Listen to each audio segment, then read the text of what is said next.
Contradiction number 8. Multiculturalism equals segregation. There is an allure to the notion of multiculturalism in society today. It makes society more colorful and interesting. Traditional homogeneous society can be boring and even restrictive places to live in. Instead, we can talk to people from different cultures about different views on politics and have the choice of eating exotic foods and have the profound feeling of being different and yet at the same time sharing humanity amongst these differences. In my experience, it is not difficult to see the benefits of multiculturalism. I would advance it. Only once the following contradiction is answered for. The assumption underlying multiculturalism is that when there are problems, we will all come together and share the same values and ideals. This assumption is based on a premise that all human beings are fundamentally equal, fundamentally good, and that we know that we are all fundamentally equal and good. I believe in this premise, but what I have found is that not everyone else does. Every culture has its own ideologies and paradigms, and these ideologies are produced and reproduced by cultural gatekeepers. Traditionally, these have been the religious leaders, other community leaders, and the family. More importantly, cultures are self-contained identities which, if the Darwinian theory of group selection is correct, serves the purpose of survival in a field of competition with other cultures. Here is a good starting point for the contradiction. All human beings are equal, but does that mean they believe in an equal distribution of resources? In Darwinian competition, this is not the case. In my own experience of multiculturalism, and I would assume that of most people, it reveals more of the competitive aspect of multiculturalism than the egalitarian one. Groups compete for political power, which in effect means they are primarily interested in themselves. And why shouldn't they be? What are these experiences? Almost all minority groups in all countries vie for power and influence in politics. This is right because without representation, their needs are simply ignored and they become vulnerable to, institutional abuse, or negligence anyway.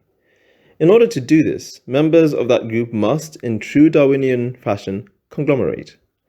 When many people speak negatively about segregation and the lack of integration, they do not see that it is actually a matter of necessity that members of minority cultures stick together if they are to get socio-political power. In other words, segregation is not necessarily a rejection of mainstream culture by minorities, but rather something minorities have to do in order to survive. What is the use of having all members of one group spread across constituencies equally and still be represented by candidates from the majority culture when they can just segregate in areas with sufficient numbers to vote for MPs from their own culture? However, this conglomeration opens the door to certain vices. The first of these vices is that it creates a subtle antagonism between minority groups, and also between these groups and the mainstream culture. People from minority groups already feel less a part of mainstream society. This puts any member of a minority group in a multicultural society in a bit of a dilemma. When they leave their communities to go to work, they enter that mainstream world that says that everyone is equal and that they should all be equal, and so on. They are taught tolerance for differences and praise for diversity. However, they return to their homes and communities, which themselves are a stronghold for something a bit more antagonistic in many cases.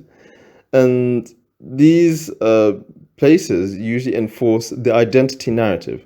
Oh, so why are you dating a white girl or a Hindu girl? I can't believe they're teaching our children this at school. It's just not what we grew up with. Tough, but that's just how you expect those guys to treat people like us. Or why can't our people do better? There's always an us and them distinction. And so conglomeration, the natural grouping of members of a group for purposes of representation, turns into segregation. An actual detachment from mainstream society for purpose of self-advancement. Or, survival perhaps. The contradiction is that multiculturalism, the idea that was meant to bring different people together, is the breeding ground for segregation and the enforcing of identity narratives. Before long, a benign multicultural society becomes a competing ground for minorities.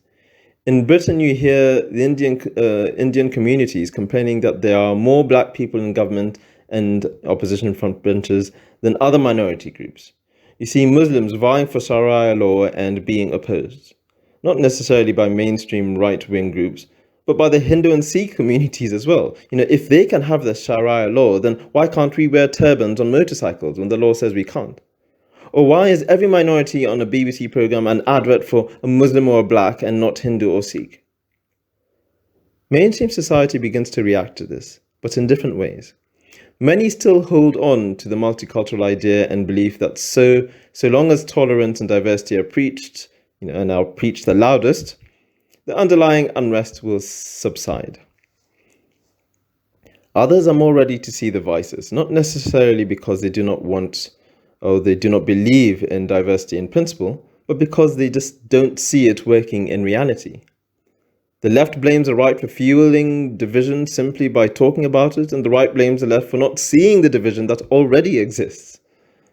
So, in addition to the conflicts between minority groups, multiculturalism leads to political segregation amongst mainstream political societies or parts of society. Again, the media has a huge part to play. As described in the introduction, there will be less arguing about facts and reality and more of a shouting match between factions, spreading sentiments and accusations rather than conducting sound truth-seeking arguments.